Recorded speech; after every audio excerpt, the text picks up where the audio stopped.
Welcome to Real Magic Review. My name is Steve Faulkner and this is Reverse Logic by Joshua J.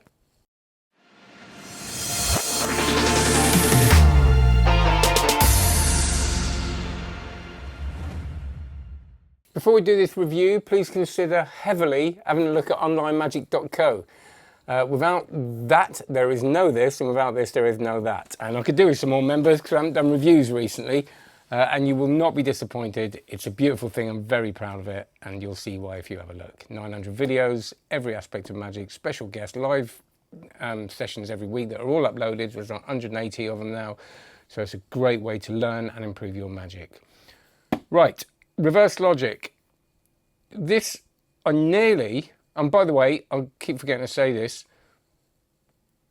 This is about finding good magic amongst all the magic that I think you will get something out of. This is not about slating things. So if you're thinking, oh, everything you say is good, that's because I look for the good stuff and want to talk about it. There's enough negativity in the world now, and I don't want to add to it. Thanks very much. I came up with this trick based on the simple premise of a card trick done backwards. It's not that your card is gone. It's that your card has gone back in time. Thank you so much. I'm now wearing the watch That I took off 3 minutes ago. A lot of card tricks you do close up, but very few play big on a stage for 50 or 100 or 300 people. Reverse logic plays. It's a short routine, about 3 minutes long, but there are 6 moments of magic. There's visual magic and there's cerebral magic in it. And it all starts with a crystal clear, interesting premise.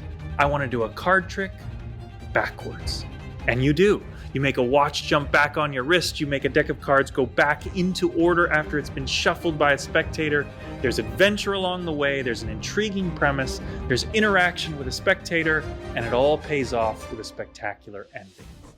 Reverse logic is Joshua J's performance piece that he's been doing for a long time. And I know a lot of people say that, but he has. And I know he has, well, because, you know, there's footage of him doing it and all that kind of thing. But also, the way he talks about this in a download, you just know he's done this hundreds and hundreds of times.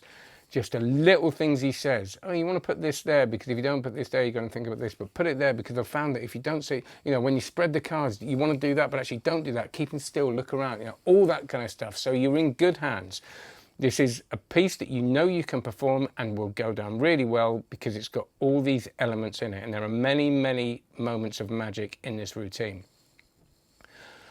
And the important thing before I forget, it's really easy. Is it going to take rehearsal? Yes. Is it going to take practice? Absolutely. But there's nothing very difficult in this because it's something that he wants to do in front of big audiences. It's just going to hit every time. So the trick is this. I'm going to butcher this because I'm terrible, absolutely terrible at talking about tricks or describing them. And this is going to be even worse. So sorry, Josh. You're going to hate this, but watch the trailer, you'll get the idea. You show it, I've tried about 3 times, by the way, and I forgot every major bit. You show a deck of cards, new deck order, right? Look, this is how you get them out of the pack. You take one out and you put it there, and then you say to someone, or you give them a shuffle, or they can shuffle it, and you say, look, tell them when to stop, have a look at one, right, you've got one in your head, take the deck off me, shuffle the cards, they shuffle them, they then look through the cards and the card has vanished. Meanwhile, at some point before that, in the build up to it, you've taken your watch off and you said, we're going to do a backwards trick, but we're also going to talk about time. Don't say that. And you take the hanky out of a glass, which you've got on the table, which I forgot to mention, put the watch in the handkerchief, put it in the glass, and then they do all that. Card's vanished. The card that you got out beforehand is the card. Amazing. The watch has vanished from the hanky. It's back on your wrist. Isn't that amazing?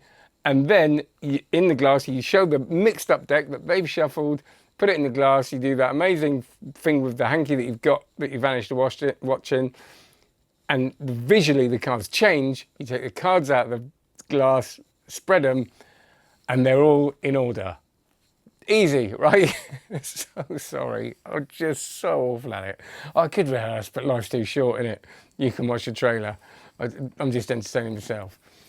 The point being, there are loads of bits of magic in it, right? Regardless of whether you do it the wrong way around, like I just said, or the right way around, there it is. The prediction bit where you take a card out, obviously, and then they look at one, keep it in the deck, you're completely clean, shuffle it, and it's gone. All that happens in their hand. They've done it all. Brilliant. And the thing is that was the card that you chose at the beginning.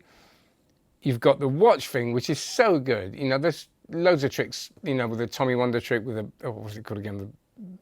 When it all ends up back on you, the wallet, and there's a Vanishing version of that as well, isn't there? But I love that thing of taking the watch off, you know, putting it in the thing, and then it being back on, everything resetting itself. It's such a rewarding and satisfying thing for an audience. You've got this change of the cards, the visual change, you know, they're all mixed up, boom. Front one changes and then they're all in order, and you go through again resetting to where you were, this lovely cyclical thing.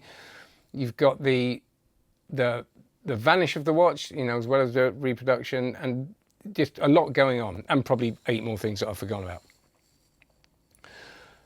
And all super easy. So what's not to love? Not a lot, really.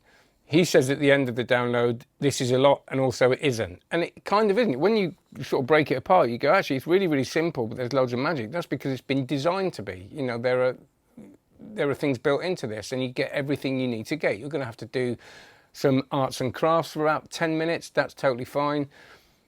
The things you're given, and you are given everything except for the glass, which, you know, is fine. But you're given everything. You might want to switch things out and change types of things if you want, but you can get going with this and it's totally fine for performance. I got a new watch strap, I'll say that, for one of them, for the reasons he gives in it. And again, going back to that thing of he's done it so many times, you might want to get one of these because it adds this moment of subtlety. And there is a lot of subtlety. This is a bit of a masterclass in performance. You know, all the thing with using the hanky, you get everything again, you get that. The way you use it, stopping that faff. So many people, when they vanish something in a hanky, they kind of, they're messing around for half an hour before, you know, putting it in the thing and making sure that when you pull it back out of the glass, it's one movement.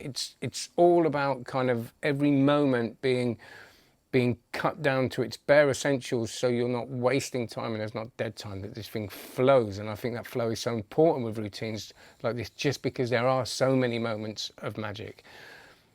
It's so good that I took it away with me. I was going to do this on stage because it's easy, it plays massive, it's a card trick, but it's got more to it.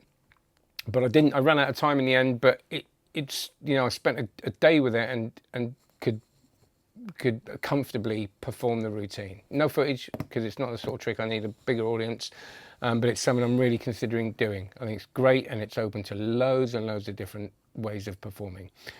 So that's reverse logic. It's an investment, but that's for your show, so it's not really. It's a tiny investment for a show, and it's, you go, not something you want to do close up. You could, but for me, it's for those special moments where you've got a couple of people, a few people, or a huge audience in front of you, and it's a moment of magic you're sharing with them, or many.